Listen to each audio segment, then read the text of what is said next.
My husband caught me on the spot affair in public and attacked him, then went home and did this. I was careless, and it was really so stupid of me to go outside my marriage and commit adultery. The consequences that I had faced after I was caught by my husband that I was having an affair outside our relationship were heartless and demonic. I didn't know that I'd been married to the devil himself for years. I really thought he was a sweet, loving, and caring guy, but I guess I was wrong. Have you ever found yourself in a situation that you never thought you'd be in? I won't deny and say I was right for doing what I did because I was wrong, and I paid greatly for that. I had never thought that one day I would actually find myself in a demeaning situation. I really don't know what had really pushed me to another man's arms and why I had taken that selfish and destroying decision. My husband's fault was loving me and taking care of me. Sometimes being a housewife is kind of boring, but I was enjoying it because my husband was taking good care of me financially. If I were to try and explain why I cheated, surely you wouldn't believe nor understand my explanation, but I think greed and desire is what drove me to cheat on my husband. I was getting everything, and my husband was trying by all means to make sure that I was getting everything, and even sexually I was not suffering. Instead of being a loyal partner to my husband, I decided to be a dog and go outside my marriage to look for my desires somewhere else. But the outcome of my abomination was not really nice, and he made sure that I regret every single thing that I had ever done to him in our marriage. My husband, Jim Carson, male 32, and I, female 32, met at one of the radio stations in Atlanta.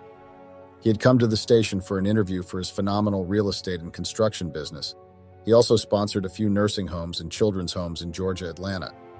His work was so amazing.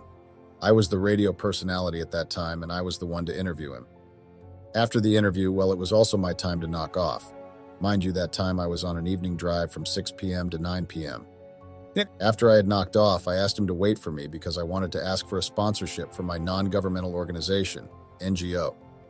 We talked a bit about my NGO, and he gave me his business card saying I should call during business hours. I took the card, but I didn't want to speak to any other person but him.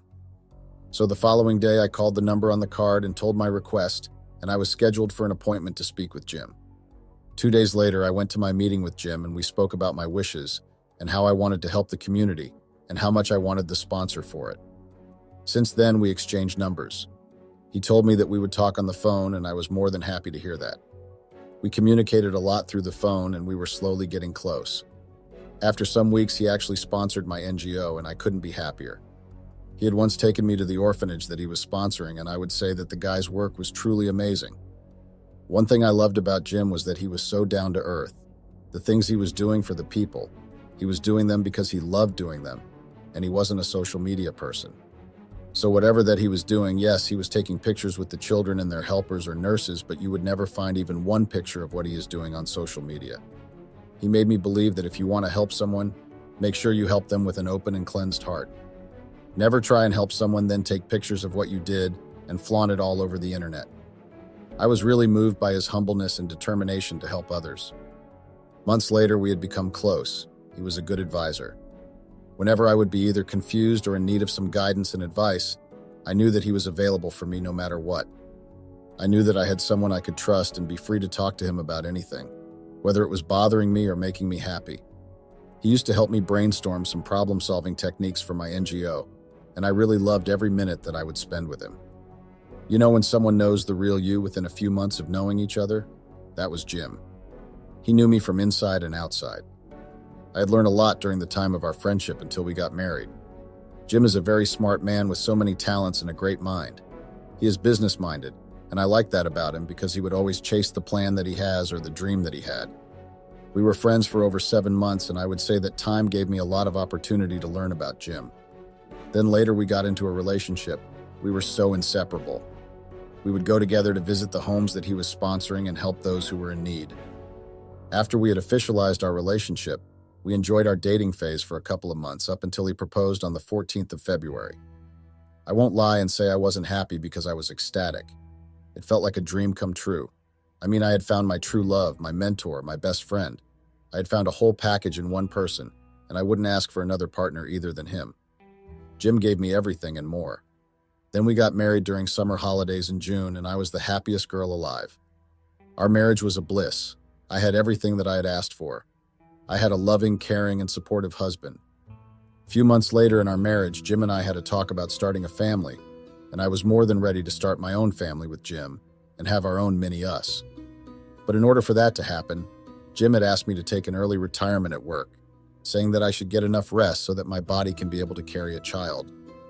I knew that if I were to retire or resign from my job early, Jim was going to take good care of me.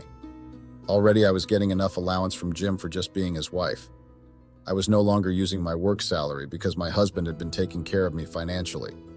I never lacked anything, from intimacy to pampering, Jim's time and attention. Till today, I'm still trying to figure out what drove me to be living two lives while I had everything and more that I was getting from Jim. Time passed. I was starting to get bored in the house. Jim was always busy at work, and it wasn't easy for him to give me much attention anymore because his construction business had been growing so fast and getting so many projects to do. They had a lot of building to do since they are in building construction. I was happy that my husband's businesses were going well because it meant more money was coming in, but it was really affecting our relationship, and our relationship had started to be all about him and his work and the projects that they were doing. I won't lie, it was kind of boring sometimes to me because it was always about work. Even if we were on a dinner table, he would be speaking about his upcoming project and the houses that he has to renovate for his real estate business. My husband is very determined and a hard worker, but sometimes I would miss him, you know. I would miss his touch, his jokes, and everything. One day I downloaded a dating app because I was bored and I needed someone who can give me some action. I was tired of helping myself sexually. So as I was scrolling, I became a match with some handsome guy whose name was Eric Mayer, male, 33. When I looked through the guy's profile, I was really taken. I mean, he was what I needed in a man. He was slim fit with fair complexion and sexy green eyes. He made me feel wet just by looking at his pictures. So the guy sent me a text and we started talking through the app. Our conversations were flowing. It was like we had known each other for a very long time. We had chemistry, the connection was there. We spoke for a couple of days and we had also exchanged numbers, so we were chatting on WhatsApp Messenger mostly. We had done some video calls, well, not just normal video calls, but those nasty and freaky video calls. I had thought that that man was just for me. Eric and I had the same desires and we connected in a way that I can't even explain. Weeks passed. Eric and I had met twice, and to say I was taken by the guy's action would be an understatement. He was on top of this world. I'm not saying my husband didn't have action, but he was always busy, and I was not getting anything from him anymore except for his money and a few kisses here and there, but it was seriously boring. I needed some intimacy, someone who would be able to take me to another planet and make me see the ninth cloud. Since Jim wasn't there to help me with my desires, I used Eric for my satisfaction. The guy made sure that I was overly satisfied and I had reached my climax. That's how our affair started. Well, we started calling our thing an affair when we had seen each other for the third time, and both of us couldn't get enough of each other. I was so much into the moment to the point that I even lived a double life. I loved my husband a lot, but I loved what Eric was doing to me more. I had been living a double life, sneaking around behind my husband's back with a man named Eric. Their affair had been going on for months, hidden beneath layers of lies and deceit. I knew that if Jim was to find out, a lot would be destroyed and lost. I know what I did was really a selfish and greedy move, but my affair with Eric was only for intimacy and nothing more. Yes, there were feelings involved, but I couldn't love him just like I loved my husband. Eric and I, the way we were so careless, we didn't even think of the consequences of our actions. We were just caught in our own bubble of being intimate. I really loved how Eric was making me feel worthy of his time and attention. I know that Jim was always at work because he wanted us to have a good life, and so that he would be able to take care of me without any struggles. So one fateful day, as Eric and I were strolling through the park, lost in our own little world, we failed to notice my husband Jim approaching from the opposite direction. As we turned a corner, there he was, standing right in front of us, his expression a mix of shock and betrayal. The shock on his face quickly turned into anger as he confronted us, feeling betrayed and hurt by my actions. The way he was so angry, well, even angry is a small word. He was enraged and unable to control his emotions. He lashed out at my affair, Eric, resulting in a physical altercation that left us all shaken and embarrassed. I didn't know what to do nor say. I knew that if I were to say something, I would say something wrong and it would anger him more. I tried separating him from Eric because he was attacking Eric and was hurting him so bad. People were looking at us like they were given a free show. Jim was so heartless, and the way he was angry, he wasn't stoppable. I tried to take him away from Eric, but he was just strong to a point that I even gained myself a fist unintentionally. When people saw that Jim was doing too much to a guy, they interfered and separated Jim from Eric. Eric was also fighting back, but Jim was overpowering him. I didn't know the kind of power that Jim had that day. I tried talking to him and told him that it wasn't what it looked like, every guilty person's statement, but he just glanced at me and told me that I would find him at home. He then left me there to imagine.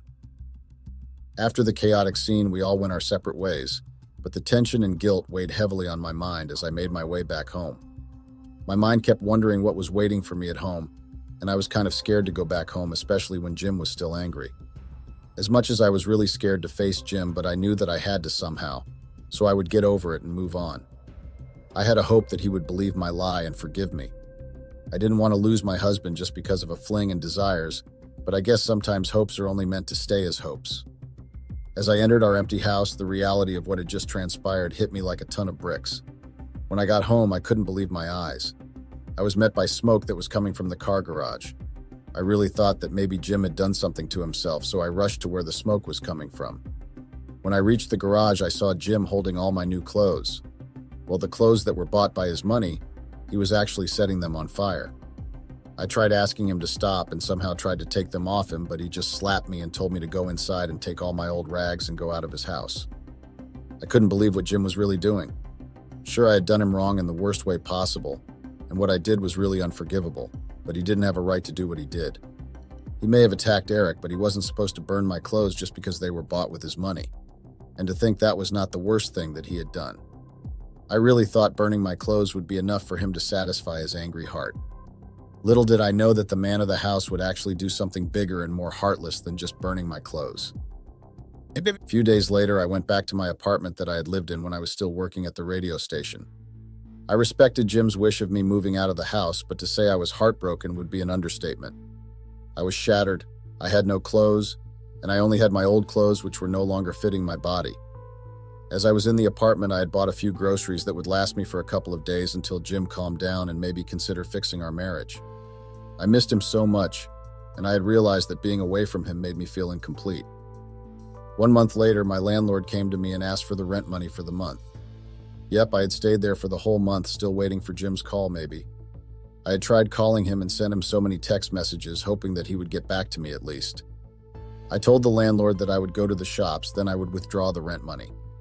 When I got into the grocery store, I had already brought everything that I needed, and when I got to the pay register, I got the shock of my life. As I was taking out my items on the trolley, I tried swiping my card, but the card just declined. I tried several times and even tried other cards to see if they would go through, but no, they all declined. I even went to the ATM, but I only got an ATM slip. It was really frustrating and embarrassing because I had made other people wait in line for like 15 minutes while I was trying to withdraw the cash, but failing. I then decided to go to the bank's branch to find out what was happening and why my money was not coming out in all my cards. When I got to the bank, I was assisted, and I was told the most unbelievable thing ever. I was told that my accounts had no money, and the other that Jim had opened for me was blocked and reported as a fraudster account. I just couldn't believe Jim. Mind you, that time I had no food in the apartment, I haven't paid rent, meaning my life was just F************* D up. Jim managed to ruin my life just because of an affair that I had with Eric. Worst part is that he didn't even want to give me a chance to explain myself, even though he wasn't going to believe me, but I felt the need to explain myself to him so he could understand why I had done what I did. I was feeling neglected for heaven's sake, and it was all his fault. I'm not saying he wasn't supposed to focus on his work and his projects, but he had to remember that he had a wife that he had left in the house that also needed his time and attention. I needed him. I needed his attention, time, and affection, but he wasn't there. I was faced with the aftermath of my choices and the consequences of my infidelity, feeling a mix of regret, shame, and confusion. I just didn't know how to recover from the whole thing. Jim had hammered the last nail in my life. He had completely destroyed me, and I had not come back from it. I didn't even have any cash on me. I knew there and then that I had to go back home. I called my mother and asked her to fetch me. Unfortunately, she wasn't around, but I was lucky enough because she sent me some cash that would take me from Georgia to Virginia Highland. My heart was so shattered. I even thought of doing the worst to myself, but I would think of my mother and how she would feel. My mother was really disappointed in me when she learnt about what had really happened between Jim and I. She asked me once, but I didn't give her straight answers. I told her lies. I just couldn't bring myself to tell her what had really happened to my marriage. I think she called Jim and asked what had really happened between us because a day after I had told her the lies. She came to my room with rage written all over her face. She was super angry and disappointed. She asked why I had acted like a hook and went outside my marriage and committed adultery. The worst part, gallivant with my affair in public, knowing very well that my husband is a traveling man. He goes everywhere for his businesses. I knew that what I did would have consequences and bad outcomes, but I wasn't expecting something so big. My life was literally ruined, but I guess it was karma, and it had visited my doorstep earlier than I had expected. I know I had hurt Jim in the worst way possible, but did he really have to avenge himself like this? I stayed in my room for months trying to get to terms with what had happened to my marriage. 2 weeks after I had been home, a postman had delivered an envelope on my doorstep, and I just couldn't believe my eyes. I had hoped that maybe Jim would come back to his senses since he hadn't sent the divorce papers. So he waited for weeks to send divorce papers after he had made sure that I was down and out. I was really shattered. I was depressed. I didn't even want to face the outside. All I wanted was to disappear at least and go to the place where no one knows me. I spent months indoors and decided that it was time to move on. With my mother's help, of course, she got me help, a therapist that spent a lot of time trying to make me open up about my marriage troubles. It took her 2 weeks trying to make me open up, and I was really grateful for her patience. I eventually opened up and tried to let go of the past and focus on the future. In a moment of clarity, I knew I had to make things right and face the music for my actions. A few weeks later, I was slowly getting back to being my old self, and I was trying to pick up the pieces that had been broken. I knew that in order for me to move on, I had to start by forgiving myself and forgive Jim. So I sat down in my room and wrote a heartfelt letter to my husband, pouring out my remorse and asking for his forgiveness. I know that I had done him wrong, and I was really regretting my actions. I was driven by greed and desires that clouded my eyes and made me take bad decisions. It was really a lot to take in, but I knew that bit by bit I had to move on and live my life to the fullest. I had even applied for jobs in different radio stations. I had a hope that with the experience and the years that I had spent at Atlanta radio station, they would work in my favor and maybe get me a space. My mother was the support system that I had needed and my strength to get me going. I would never trade that woman for nothing. She is truly my rock and my fortress. She made me believe that everything would be okay and I would heal eventually. My separation with Jim really destroyed me. I had thought I would never be able to get up, but by the grace of God, I did get up stronger than ever. But what I owe myself now is forgiving Jim for the distraction that he had caused my life. I really want to move on, but it seems like there is something pulling me back, and it is longing for Jim. Please help me because I really don't know how I can approach Jim. Please advise me on this one. I started a live stream of my cheating husband. While he was in the act, betrayal is a terrible thing to go through. It tears trust apart and leaves wounds that take a long time to heal. It's been a year since the guy who I thought was the love of my life, it was pretty stupid TBH, broke my trust and cheated on me. When I saw this thread, male and female Redditors who caught their partners cheating, how did you do it? How did you react? I knew I had to share my story because I want anyone who has been through that situation or is going through it to know that they are not alone in this. And although it may seem like the toughest phase of their life, it will pass. I'll start from the beginning so that everyone reading it can get the complete context of the situation. Me and my husband, now ex-husband, Max, are both the same age, 30 years.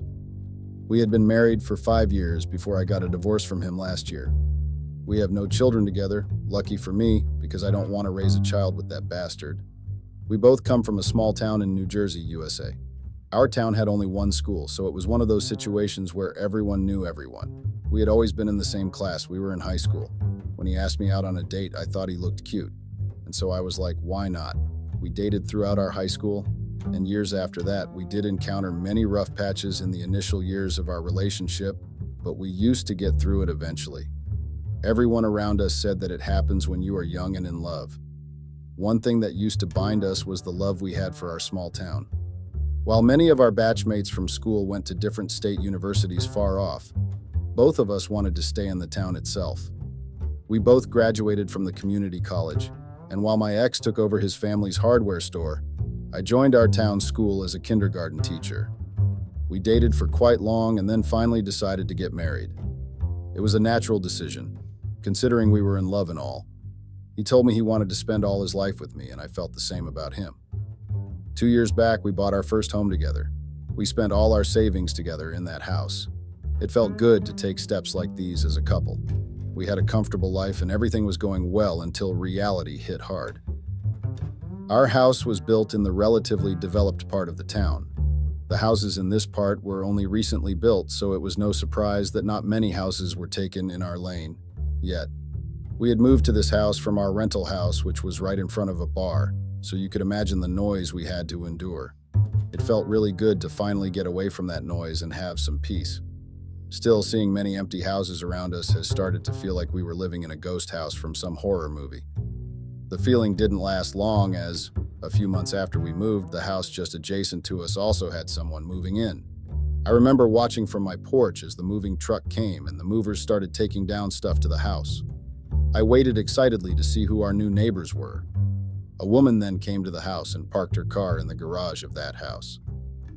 She must be the new owner, I thought to myself before leaving the house for some errands. I thought of introducing myself later to her.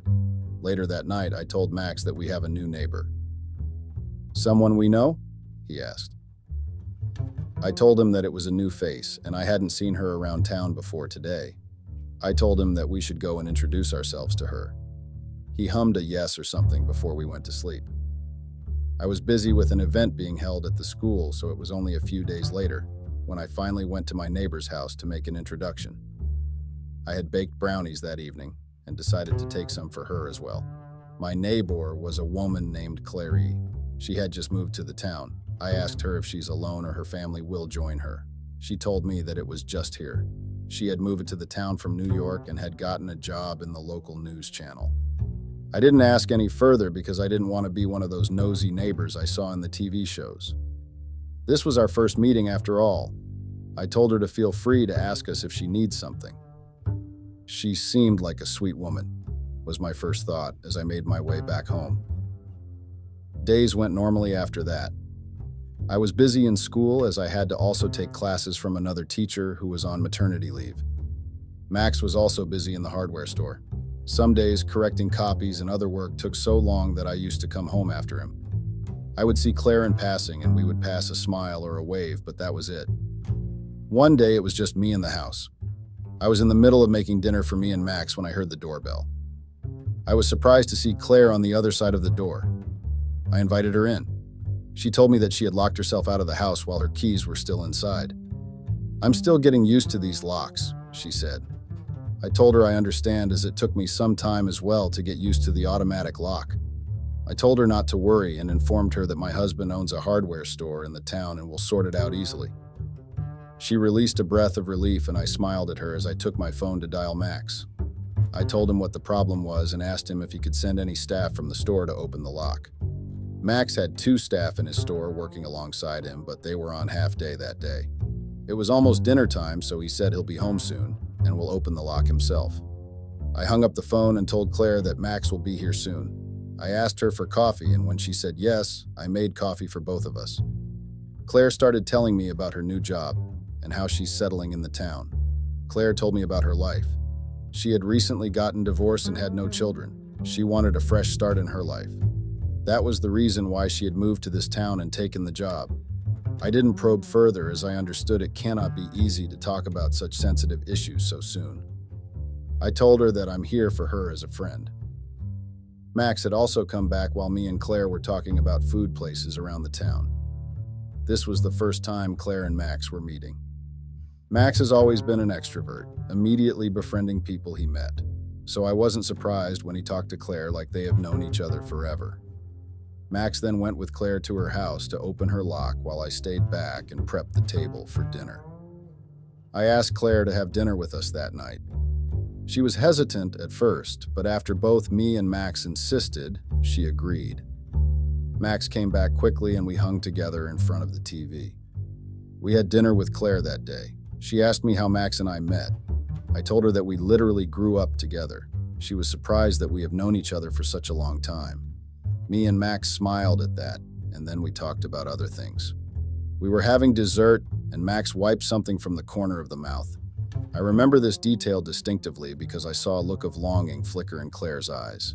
I didn't think much of it after that because I thought I must be overanalyzing things or whatever, but it turns out that my instincts were on the right track after all. We got really familiar with Claire over the next month or so. She was new to the town and didn't have many friends, so I kept inviting her to our place over coffee or dinner. I just wanted to be a good neighbor friend to her so she didn't feel alone. One day over coffee, she told me how her marriage fell apart. We didn't realize how the distance between us grew so much. We became strangers to each other even when we lived in the same house. Tears surged through her eyes as she spoke to me. I comforted her and told her that everything will be better. I told Max what Claire had told me about her life. I felt bad for her because I understood that it could be to see all your dreams about life getting broken. At that point, I thought I wouldn't be able to handle a divorce. Max felt bad for her as well, even though he had talked to her only once till that time. My husband is so compassionate, was my first thought after that. The second was that Claire seemed like a really good person and was a good neighbor as well. It seemed wrong that she had to go through this. Whenever Claire needed any help, like needing a carpenter or to know about the town, me and Max both made sure that we could do something to help her.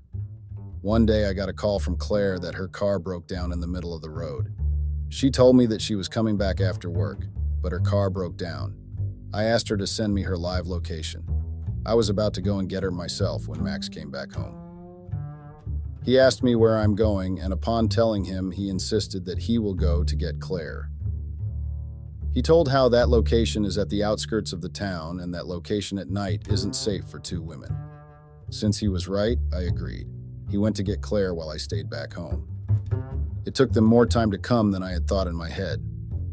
I heard them laughing about something as the car door opened. Max came in with a smile and told me how he had called the garage to pick up Claire's car. I nodded and told him to get freshened up for dinner. While we were having dinner, Max remembered that since Claire's car will be at the garage, he offered her that I will drop her to work. I told him that I had to rush school earlier than usual this week because I was taking on extra classes. I told him that it would be better if instead of me, he could drop her on his way to the hardware store. He nodded to that, and that was it. For the next week after that, Max would drop Claire to her work. I used to leave for school before them, but every evening, Max would tell me something related to Claire. Some days it would be things like, Claire really liked John's Pizza. John's was a local pizza place, and I had told Claire to try their pepperoni pizza. He would also tell me jokes that Claire shared with him during their drive to work. I didn't think much of it. Max was a friendly person. He had always been one since we were children. It seemed good that Claire was settling in the town. Claire's car came back from the garage within a week. She started going to work in her car, but Max and her friendship kept growing. I was friends with Claire as well, but her friendship equation with Max was completely different. She would drop by the store with coffee for him. If she needed any help, instead of coming to me like earlier, she would directly call or text Max. It didn't sit well with me. Something felt different about their friendship. Max and I had many friends in the town, but none of the ladies had this type of equation with him. This was different. One day when me and Max were having breakfast, I asked him what he thinks of Claire. He was reading the newspaper and gave a reaction that said he didn't care much. She's cool. I didn't talk further about Claire with Max. Max gave a normal reaction. There was nothing which indicated anything bad. And besides, he tells me everything. Everything he and Claire talked about, I knew. When she went to the store with coffee for him, he sent me a picture on WhatsApp telling that Claire had gotten that for him. I thought this to myself. I let the Claire thing go from my head. I didn't ever doubt Max or his actions ever in our marriage. I trusted him a lot. Soon after that day, I ran into Claire. We started talking and she told me how grateful she is to have me and Max as her neighbor. I really couldn't have asked for someone better. You and Max made it so much easier to settle here. Guilt hit me hard for doubting her intentions, even for a short second. Claire had seemed like a good woman to me. Getting a divorce could be tough. She was just finding good friendships in her new life. Claire kept coming to our house for dinners or other things. I didn't mind it, neither did Max. One day, Claire needed to go to the nearby town to get a new couch set. She asked me if I would accompany her. I don't have much idea about that town, she told me when she called me up. Since it was a Wednesday, I told her that I have school. I told her that I can go with her on the weekend. She was busy that weekend. Max suggested that he can take her there as he didn't have much work on the store that day. Max dropped me to school and then went to pick up Claire. They went to the town together. Max called me during my lunchtime that day. I asked him how shopping was going. He told me all well. After furniture, Claire had decided to get other things as well, since they were already there. I said it makes sense and told Max to drive safely on his way back home. They came late that evening. I was already done with making dinner and was waiting for Max. When he came back, I told him to get freshened up as the dinner was ready. He made a face like he was going to say, but then nodded yes and went to freshen up. After dinner, when I was putting the dishes in the dishwater, I got a call. My friend Cindy was calling me. I picked it up. After a bit of small talk, Cindy asked me if everything is all right between me and Max. That surprised me. Why did Cindy suddenly call me after so long to ask this? I thought to myself and asked her as well. Yeah, everything is good. Why are you asking? Cindy then said, "Oh, it's nothing. I was out with my friends for dinner today in the next town and I thought I saw Max with another woman. They were quite intimate." She continued as to how it could be someone else, and she must be mistaken. Intimate in what way? I asked her. She told me that they were sitting really close, and the woman was constantly touching the man. I knew that Cindy wasn't mistaken. It cannot be a coincidence that the same day Max and Claire went out, Cindy saw someone else that looked like Max with a woman, and that too in the same town. What the fuck is going on here? I kept thinking. Why didn't Max tell me that he had dinner with Claire? He usually told me everything, but he didn't mention anything today. I thought that I'll just ask him myself instead of waiting for him to tell me. When I went to the bedroom, I asked him what all they did today.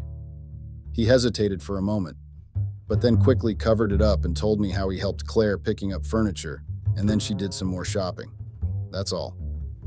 He didn't mention anything whatsoever about having dinner with Claire. Something inside me, my gut feeling or my sixth sense, whatever it is called, told me that I shouldn't tell Max about my call with Cindy. I went with my feelings and didn't tell Max anything. I was going to wait and see what else he was hiding from me. Everything went quite normal for some time. I was busy with school while Max was busy in the store as well. I smiled at Claire whenever we crossed paths, but that was it. She had settled in the town by that time. I hadn't asked him about what Cindy had told me. It kept nagging me that he hadn't told me anything about the dinner. One weekend, I was supposed to have lunch with my friends. School had been so busy that I almost never got the time to see them. Max told me that he's going out to meet his friends as well. We went to our destination separately. In the middle of lunch, my friend Rhea asked me how my neighbor was. I told her about Claire. I said she seemed like a good woman.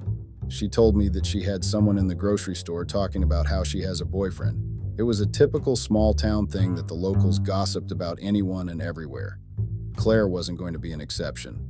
What Rhea said confused me a bit as I haven't seen her around any man. If she did have a boyfriend like Rhea just said, shouldn't, as her neighbor, I would have seen him at least once or twice. Besides what Rhea told me, I enjoyed spending time with friends. On my drive back home, I kept thinking about what Rhea had told me and what Cindy told me that day on the call. Something wasn't adding up, but one thing was sure, that my husband was hiding something from me. Lately, he had started avoiding looking me in the eye when talking. It was a very small thing, barely noticeable. I wouldn't have even paid attention to it if I didn't know him for so long. It was a habit of his to avoid eye contact when he's lying or hiding something. I had learned this in the starting of our relationship only. I had my suspicion that something was wrong, but there wasn't anything substantial so that I can finger point at it. I decided to find out what was going on to either confirm my suspicion or end it. I decided that I'll just keep an eye on Max and Claire. One day I had to take a reroute from school to home. There was some construction work going on the way I took it every day. I thank my stars till this day for that, because otherwise I don't know how long I would have lived in that lie. I saw Max's car parked in a quite deserted area. It was quite a long route, so no one usually took it. I was surprised as to why Max was here when half an hour ago he told me that he was in the store. I parked my car in the shadows with quite a distance between our cars. He couldn't see me, but I could see them. I saw my husband and my neighbor getting intimate with each other in his car. I would be lying if I said this I didn't expect it. In my gut, I knew that something was wrong. I just didn't expect to find it like that. That cheating piece of shit went behind my back. Sitting there, I saw my love of life, what a joke, with the woman I considered my friend. Fucking bitch. I had two options at that point of time. Either I could have gone and confronted them. I knew they'll give me some shitty lie or excuse. Or I could act like I didn't know what was going on and make them pay for going behind my back. It wasn't difficult to make up my mind. I didn't want to waste my energy with these lying people anyway, so I took their pictures and made my way home. When Max came in that night, I acted like the doting wife I was, and he pretended like the perfect, caring husband. Lying bastard. I didn't sleep that night. All my thoughts about how our marriage took this form. I kept thinking if there was something I could have done to prevent this. Maybe if I would have given some more time, then this wouldn't have happened. Seeing my marriage crumble was difficult. That night, as Max was sleeping comfortably like he wasn't cheating on me, another thought came to me. It wasn't my fault that he was cheating on me. He consciously made the decision to cheat on me when I trusted him, and I was going to make him regret doing that. That much was final. The next day, I met my best friend, Kara, in the local restaurant. Max, Kara, and I had all studied together in the school. She was now a housewife. Kara was shocked when I first told her about Max and Claire. I told her everything from how Kara moved in and what followed after stopping in the middle when I couldn't stop my tears. Kara comforted me. She said everything will be all right and that I can file for the divorce and start fresh. I told her that wasn't enough. I needed to do something before doing that. Kara didn't understand at first, but when I explained to her how I had given my everything to Max, all my firsts, all my love and devotion, I told her I wasn't going to just let him go and live peacefully. I needed more than that. Kara understood where I was coming from and said she'll figure out with me what to do about Max. We'll make him pay, she told me, surprised with the determination. I went home after and continued the act of not knowing anything about my cheating husband. A few days later, the school had organized a picnic for the kindergarten kids. We were supposed to take the students to trek and then camp for the night there and then come back the next morning. I went home after school to find Max texting with a shy smile on his face. I had no doubts who he was texting. I had enough of this nonsense. I wasn't going to wait anymore. Suddenly, an idea struck my head. I immediately texted Kara, and after getting an instant reply from her, my plan was set. I told Max that I'm going to the school picnic with the kids and would not be back home the next night. He was completely fine with that, of course he was. No cheating bastards want to spend their nights with their wives. The next day, Max left for the store before me. He kissed me goodbye, and then he was gone. I called up Kara and told her to come to my house. We had a plan to execute. I wasn't going to the school picnic like I had told Max. I had already told the school principal that I won't be able to join them. When Kara came to my house, I discussed with her what I had talked to her the previous night. I was going to get Max's truth out. He pretended to be such a loving husband in front of our families, so I was going to show them the whole truth. Not just them, everyone Max barely knew was going to find out what a cheating loser he was.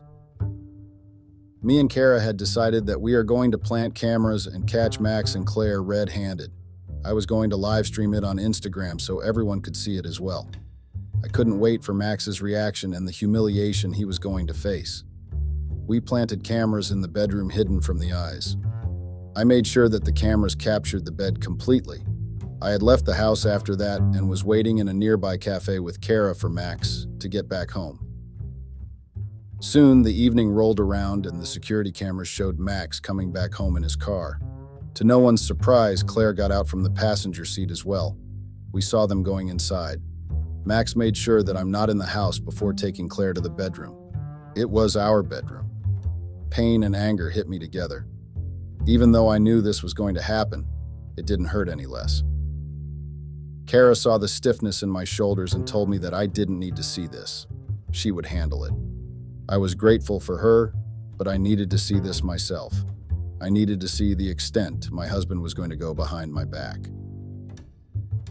The camera showed Max and Claire getting into the bedroom. They couldn't keep their hands off each other. We were watching this on our laptop, which was connected to the camera we had kept in the bedroom. I took my phone out and opened Instagram. After releasing a breath, I chose the going live feature on Instagram and pointed the camera to the laptop. People started joining quickly and everyone watched Max and Claire getting intimate with each other. I never thought I'd be sitting in that cafe, showing the world my husband in a compromising position with my neighbor. But that's what life is. We never know what is going to happen. More people joined the live stream, and the more I watched Max and Claire doing things with each other in our bedroom that I thought he did only with me, made me sort of numb to emotions. I kept the phone down after some time and kept my head down. I started getting calls from friends and relatives, but I had no intention of talking to anyone. Someone must have told Max as well because he started calling me as well. Maximum number of calls were from him. I didn't pick any one of them. I went to Kara's home that night and crashed in her guest room. Even though I hadn't done anything wrong, I didn't want to face the world. The satisfaction of bringing out Max's truth in front of the whole town made me feel better, but not a lot. The next morning, I checked my phone to see hundreds of missed calls and texts from Max. I knew I couldn't avoid him forever, but I didn't know what he had to say to me anymore. What is there to possibly say to me anymore? I kept wondering as I made my way to the house. Max was walking restless around the house when I entered. "Where were you?" He started bombarding me with his questions. I ignored him and looked around the house. "Claire's not here?" I asked him with a neutral voice. Max went silent for a moment, but then quickly recovered and started telling me how sorry he is. He started crying, but that drama didn't do anything for me. If the situation was any other time when I hadn't seen him in bed with another woman, I would have moved the world to make everything all right for him. But I didn't feel anything for him at that point. Max didn't realize this and followed him as I made my way to our bedroom. The sight of that bed made me nauseous. I tried to ignore it and started packing my stuff. Max was still giving me his lifeless apology and explaining how it didn't want to hurt me. I just wanted to get out of the house, but packing my whole life took time. I had to listen to Max's shitty excuses at that time. He was telling me how they were just friends at first. Max told me that he used to comfort Claire about her divorce, and in moments of weakness and vulnerability, they got intimate with each other. That made me laugh. Not only was he a cheater, he was a stupid human being as well. He was literally trying to justify his adultery to me. When I had enough, I told him to just the shut fuck up and leave me alone. I quickly packed the important stuff and left the rest for the movers. I told him that my lawyers would be in contact with him soon regarding the divorce. He gave a weird look like he was heartbroken or something. Cheaters don't get heartbroken. I left the house and then went to my parents' house. I'm not gonna lie and say that everything was easy. It wasn't. Even though I acted strong in front of Max, my heart was deeply hurt. He was the man I imagined my whole life with, and getting betrayed by him did some great damage to me. I didn't let that stop me, though. I went to my lawyer's office a few days later and told her I needed divorce. She nodded, no doubt already knowing what happened because of the live stream, and explained to me the technicalities of the divorce. She told me that I could get the house if I want, but I didn't want that. Especially after seeing Max and Claire in that bed. I was better off staying away from that. She explained to me the procedure and everything and asked me what I wanted from Max. I thought about it, but decided that I didn't want anything from him. I just wanted him to be completely removed from my life. I didn't want to see his face or Claire's after what had happened. She nodded in understanding when I told her that. She suggested that since the house was both in mine and Max's name, we could sell it and split the money. That was the best option in that scenario. If Max wanted to build a shrine of the place where he and Claire met and started going behind my back, he could simply buy my part from me. I didn't have any problem with that. I was happy with the knowledge that he cannot walk anywhere in town with his head held high. Everywhere he would go, people would look down on him. He couldn't be especially seen with Claire anymore. People would give him such disgusting looks if he was seen with her. I'm not an evil person, but I'll be honest with you all, the knowledge did soothe my heart. My lawyer told me that they'll contact Max and will let him know about the divorce and the house. I left the office and made my way back to the car. Even though it still hurt how everything went down, there was still some relief as well to not be living in a lie. I started house hunting as I didn't want to live in my parents' house forever. I found a cutesy one-bedroom apartment in close proximity to the school. I got the rent agreement done as soon as possible and moved in quickly. I started going to therapy. It helped me a lot in accepting that I couldn't have done anything to make Max faithful. He was responsible for his actions. My therapist told me that I was blaming myself because Max couldn't be the person he told me he was. It was good to see her perspective even though it cost a lot of bucks. I read a quote somewhere that people go to therapy because of people who needed therapy. I laughed at that. It was kind of true. My divorce came through quickly. There was no resistance from Max's side. The last time we met was at the court when he told me how sorry he was, and if he could, he would undo everything that happened. I didn't forgive him or anything. I didn't even want to talk to that piece of shit. My friends told me that Claire had quickly left the town. She didn't even give her resignation and just vanished after that day I live-streamed them. No surprise that she couldn't face me after stabbing me in the back. Max also left the town after our divorce was finalized. It wouldn't have been easy for him to face everyone after what he had done. I wondered for a minute if he went to Claire, but then took the thought out of my head. I didn't care about either of them. It has been a year since the court granted my divorce. The house has been sold, and I got the money. Max contacted the lawyer and told her that I can keep his share as well. But I flat out said no. I don't want that bastard to feel better by giving me some money. The damage he caused was irreparable. He deserved all that humiliation because he broke my trust and cheated on me, but I didn't do anything to deserve that betrayal. I was loyal to him through our entire relationship. Anyone reading this who has gone through this or is going through this, I want you to know something. You couldn't have done anything more to get their love or faithfulness. In my recent session, my therapist pointed out something really beautiful. She said, and I quote, "There shouldn't be a need to earn someone's love or loyalty. We all deserve it just by being the way we are." This really stuck with me. Even after a year, I still feel hurt sometimes. Sometimes I get nightmares, the video of Max and Claire keeps replaying in my head, but then I remember my therapist's words and try to move on. It's getting easier with time, and I think I'm finally reaching a place of happiness and peace. Thank you for reading my story and for your support through the comments. It means a lot to me. Update. There were a lot of comments asking if Max had tried to contact me. He had when he left the town, but I blocked his number. I also blocked him from all social media platforms. My ex-in-laws live in the same town, but we hardly cross paths, and whenever we do, we just smile and go in our respective directions. Max's mother told me after our divorce how she feels ashamed for what Max had done. I told her it wasn't her fault. I hope that I can reconnect with them in the future.